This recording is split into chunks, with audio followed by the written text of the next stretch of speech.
funnel run, and she'd like to go even further. There is a girl who walked onto a tennis court not too long ago, ranked 140 in the world, and almost nobody was paying attention. The cameras were pointed elsewhere. The big sponsorship deals were going to other people. The mainstream tennis conversation was happening in rooms she hadn't been invited into yet. And then, quietly, methodically, like a storm that builds over open water before it makes landfall, Alex Eala started winning. Not just winning, dismantling. Not just competing, destroying. And now, in the spring of 2025, standing at 29 in the world and climbing, something happened that nobody in the tennis world was prepared for. Something that sent a shockwave through every locker room, every boardroom, every coaching camp on the professional tour. Rafael Nadal, the most decorated, most mentally terrifying, most mythologically significant champion in the entire history of the sport, decided to speak. And he didn't speak quietly.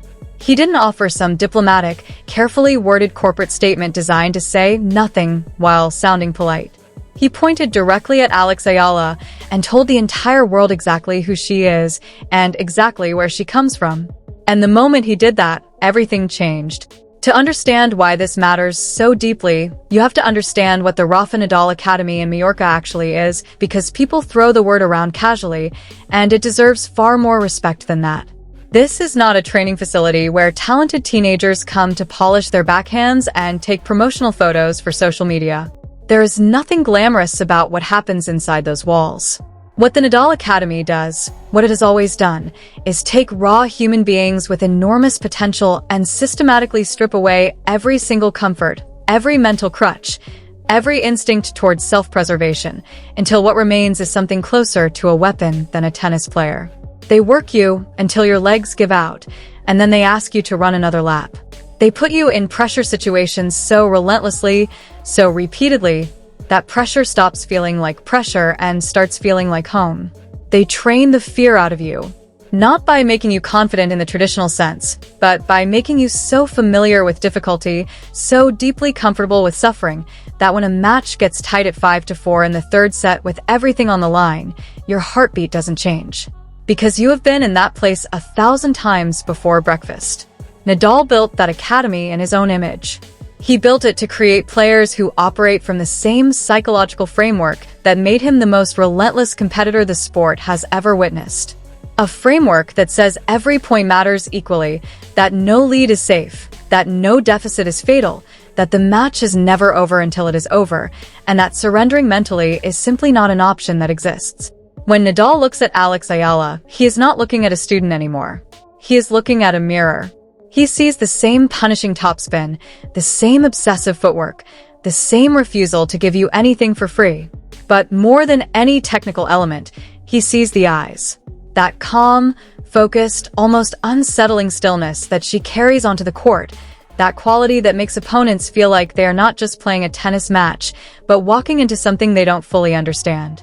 He praised her because she is doing exactly what she was built to do. And for the veterans on the WTA Tour, that endorsement is not just a nice headline. It is a psychological catastrophe. Think about what it actually means to prepare for a match against Alex Eala right now. You are a top 10 player. You have experience. You have a team of coaches who have spent hours breaking down her game on video. You find the numbers. An 86% win rate on second serve points. Dominant tiebreak performances. Surgical shot selection that punishes even the smallest defensive lapses. And then, while you are sitting with all of that information, trying to find a crack in the wall, you open your phone and you see Nadal publicly calling her his Academy's product, publicly validating every single thing she is doing. There is no counter for that psychologically. There is no tactical adjustment you can make in a 90-minute warm-up session that erases the feeling of knowing your opponent has been personally blessed by the greatest competitor who ever lived. The mental battle is lost before the coin toss. But here is the part that the highlight reels and the viral clips don't always capture, and it is honestly the most important part of the entire Alex Eala story. She is doing all of this while remaining completely, almost stubbornly grounded. After her recent victory over Magdalena Freck, a match that was harder than the scoreline suggested, She stood in front of the microphone, and the first thing she talked about was patience. Not dominance. Not her own brilliance. Patience. She talked about recognizing that Freck had changed her game mid-match, that she needed to move better, that she needed to stay solid. She talked about watching the match again to understand exactly what adjustments were made against her. That is the language of a student. That is the mentality of someone who understands that every single match, even the wins, contains information worth studying.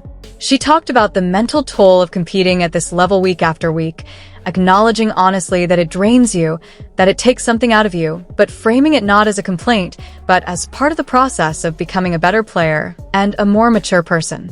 And then she said something that stuck with me. She talked about learning to switch off the tennis brain, about filling her cup outside the court, about understanding that recovery and joy and perspective are not distractions from the work, but essential fuel for it. That is wisdom that some players take a decade to develop. She is 20 years old. She went to a Miami Heat game. She sat courtside with Erik Spoelstra, one of the most respected coaches in professional basketball, an icon in the Filipino community, and she watched a different sport through the lens of a competitor, taking in the rhythm of it, the contrast between basketball's noise and chaos and the quiet, coiled tension of a tennis match.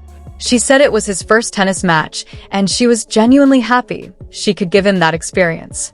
Not because of the networking value, not because of the photo opportunity, because she cared about sharing something she loves with someone she respects.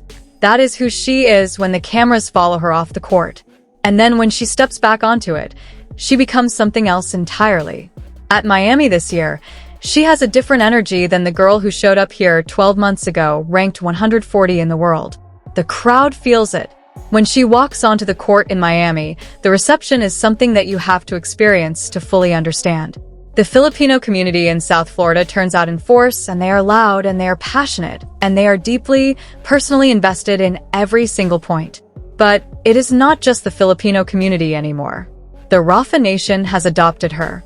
Tennis fans who followed Nadal for 2 decades and watched him build something extraordinary in Mallorca now see that something walking around in a 20-year-old's body, winning matches the Nadal way, point by point, relentlessly, mercilessly, joyfully. The crowd she carries with her is not just a fan base. It is an atmosphere that opponents have to play through. And some of them simply cannot do it. With her 4th-round appearance secured in Miami, she prepares to face Karolina Muchova, a player with enormous variety, real weapons, and the kind of unpredictable game that has given top players problems for years. And when asked about it, Alex Eala did not talk about matchups or tactical advantages. She said she was excited. She said she remembered watching Muchova in a final a couple of years ago and thinking this girl is good, and she wanted to see how she would compete against her. That framing tells you everything. She is not dreading the challenge. She is curious about it. She is genuinely looking forward to finding out what she can do against someone who pushes her. That is the academy talking. That is the Mallorca clay talking. That is Nadal's entire philosophy distilled into one young woman's competitive instincts. The ranking climb from 140 to 29 in the world in roughly 1 year is not an accident, and it is not a lucky streak. It is the result of a system working exactly as intended, executed by someone with the talent to receive it and the character to apply it. The executives can panic. The veteran players can watch the tape on a loop and look for weaknesses. The media can try to contextualize what is happening and fit it into familiar narratives. None of it will be enough. Because what Alex Eala is building is not momentum that can be stopped by one bad match or one difficult week. It is a foundation. It is a way of competing that does not depend on confidence because confidence comes and goes. It depends on something deeper and more permanent. It depends on the training. It depends on the knowledge that she has done the work, that she has been through the fire, that she has sat across the net from difficulty 1,000 times and found a way through. The king has spoken.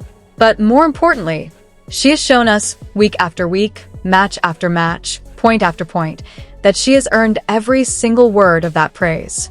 The question is no longer whether Alex Eala belongs at this level.